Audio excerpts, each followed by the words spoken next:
Well, welcome back to Echoes of Afrika, everyone. Today, we're diving into a story that many of us think we know well, the life of Jacob. But we're going to peel back the layers and explore something truly captivating, how his journey, from start to finish, was profoundly shaped by the continent of Africa. That's right, Jim. I think when a lot of people picture Jacob, they often imagine him in a very singular, sort of desert nomad context. But the reality of his world and the world of his ancestors was so much richer, so much more interconnected, especially with Africa. Absolutely. Canaan, where Jacob was born, wasn't some isolated pocket. It was a crucial land bridge. Think about it. It connected the mighty Nile Valley of Egypt to the powerful kingdoms of Northeast Africa.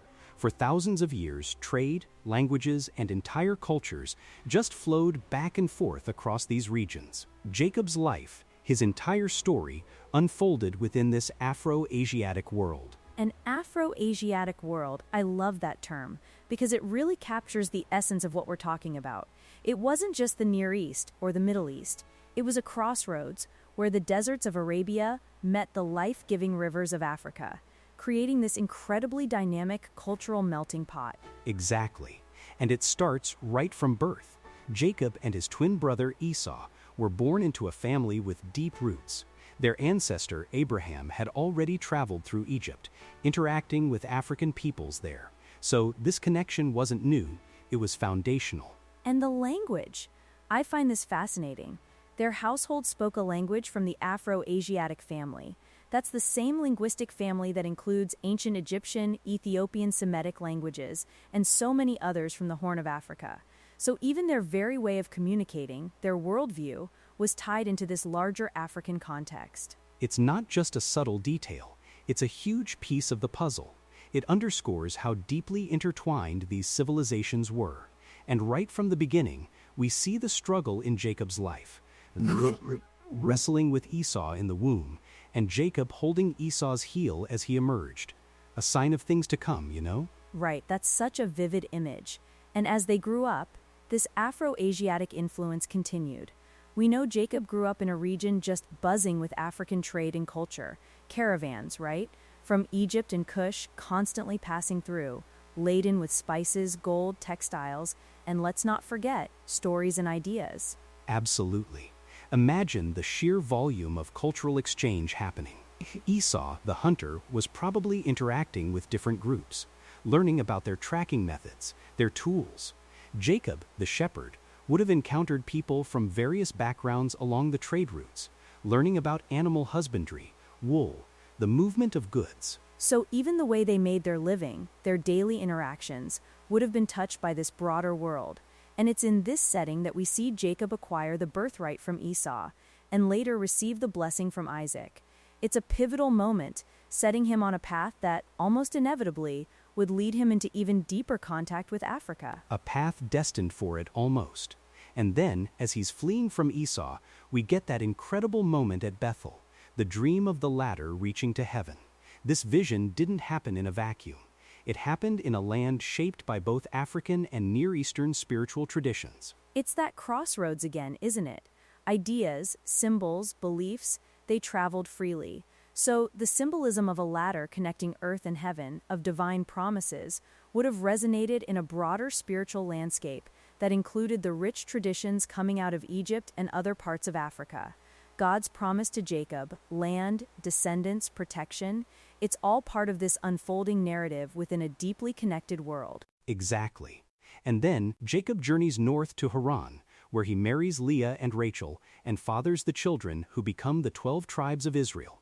This is so crucial because these tribes, these descendants, would one day interact with Africa in profound ways, through trade, through migration, even finding refuge there, and ultimately through a divine purpose that unfolds over centuries. You know, it's like every step of his journey is building towards this larger, interconnected destiny. It's not just a family story, it's a story of nations and continents.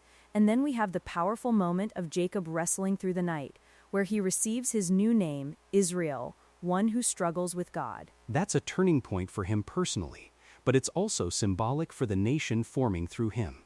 This personal transformation marks the beginning of a story that will eventually lead his descendants directly into Africa, where they will grow from a family into a people, millions strong. It really sets the stage, and just before that major move, we see a beautiful, human moment of reconciliation with Esau. After years of strife, there's healing. But then, as often happens in life, sorrow follows closely behind. Rachel dies giving birth to Benjamin, and Jacob sets a pillar over her tomb. And that pillar stood along an ancient trade road. Guess where that road connected? Canaan to Egypt. Even in moments of deep personal grief and memorial, the physical landscape of Jacob's life was intrinsically linked to Africa. It wasn't some far-off, exotic land. It was just down the road, literally. That's such a poignant detail. It really brings home the constant presence of Africa in their world. And then, of course, the dramatic turn in Jacob's life, when Joseph, his beloved son, is sold into slavery and taken to Egypt. This is where the connection becomes undeniable, inescapable. It is. We tend to think of Egypt as Bible land, but let's be clear. Egypt was Africa. It was the regional superpower, a global center of learning, agriculture, architecture, administration.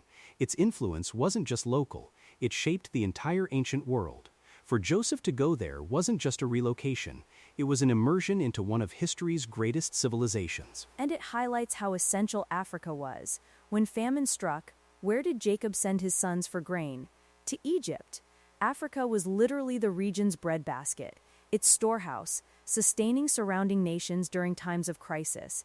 It wasn't a charity, it was a testament to Egypt's unparalleled agricultural might. Exactly. This wasn't some remote aid mission, it was the most practical solution available. And then, the astonishing news comes back. Joseph is alive, and he's ruling in Egypt.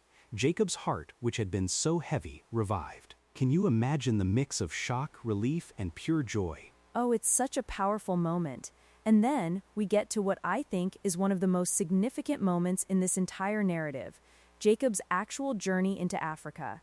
God speaks to him in a vision, saying, "Do not be afraid to go down to Egypt, for I will make you into a great nation there." It's a divine directive to enter Africa, and as we've established, it wasn't a foreign world to Jacob. His grandfather Abraham had lived there. His father Isaac had been profoundly shaped by its influence, and now, Jacob himself, with his entire family, 70 people, travels into the Nile Valley.